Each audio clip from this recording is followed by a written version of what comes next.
ముదాకరాత్తమోదకం సదా విముక్తిసాధకం కళాధరావతంసకం విలాసి లోకరక్షకం అనాయకైకనాయకం వినాశితే భదైత్యకం నతాశుభాశునాశకం నమామి తం వినాయకం. సంతోషంతో ఉండ్రాళ్ళు పట్టుకున్నవాడు, ఎల్లప్పుడూ మోక్షమిచ్చువాడు, అనాథులకు దిక్కైనవాడు, చంద్రుని తలపై అలంకరించుకున్నవాడు, విలసిల్లు లోకములను రక్షించువాడు, గజాసురుని సంహరించినవాడు, భక్తుల పాపములను వెంటనే పోగొట్టువాడు అగు వినాయకుని నమస్కరించుచున్నాను.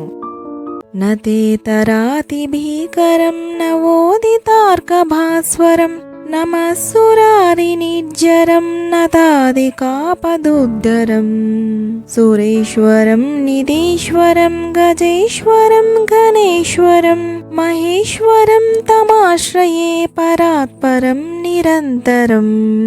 నమస్కరించని వారికి అతి భయంకరుడు, ఉదయించిన సూర్యుడు వలె ప్రకాశించువాడు, రాక్షసులను దేవతలను తన ఆధీనములో ఉంచుకొన్నవాడు, నమస్కరించు వారిని ఆపదల నుండి ఉద్ధరించువాడు, దేవతలకు రాజు, నిధులకు అధిపతి, గజేశ్వరుడు, ప్రమద గణములకు నాయకుడు, ఐశ్వర్య సంపన్నుడు, పరాత్పరుడు అగు వినాయకుని ఎల్లప్పుడూ ఆశ్రయించుచున్నాను.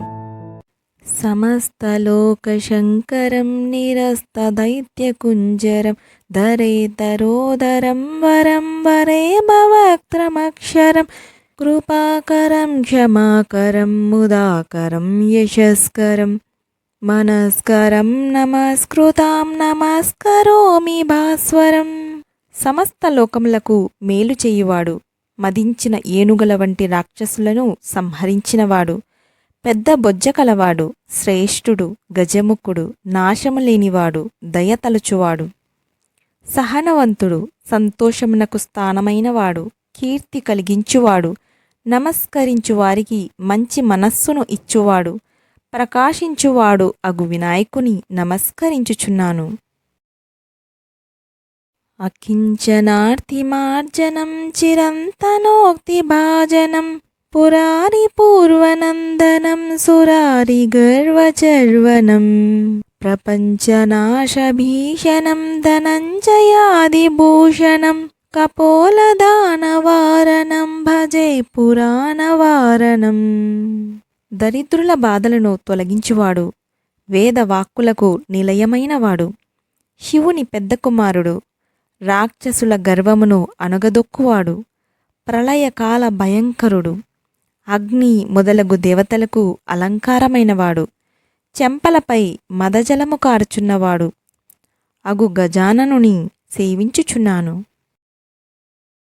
నితాంత కాంతిదంత కాంతిమంత కాంతికాత్మజం అచింత్య రూపమంతహీనమంతరాయ కృంతనం హృదంతరే నిరంతరం వసంతమేవ యోగినాం తమేకదంతమేవ తం విచింతయామి సంతతం.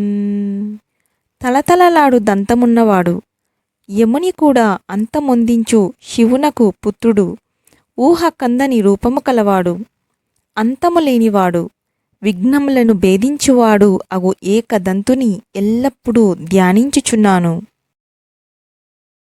గణేశ పంచరత్నమాదరేణ యోన్వహం ప్రజల్పతి ప్రభాతకే హృది స్మరన్ గణేశ్వరం అరోగతామదోషతాం సుసాహితీం సుపుత్రతాం సమాహితాయురష్టభూతిమభ్యుపైతి సోచిరాత్. ప్రతిదినము ప్రాతకాలమునందు గణేశ్వరుని హృదయంలో స్మరించుచు ఎవడు భక్తితో ఈ గణేశ పంచరత్న స్తోత్రమును పఠించునో అతడు ఆరోగ్యమును అష్టైశ్వర్యములను పొందును, నిర్దోషత్వమును, మంచి విద్యను, చక్కని సంతానమును పొంది చిరాయువై శీఘ్రముగనే అష్టైశ్వర్యములను పొందును.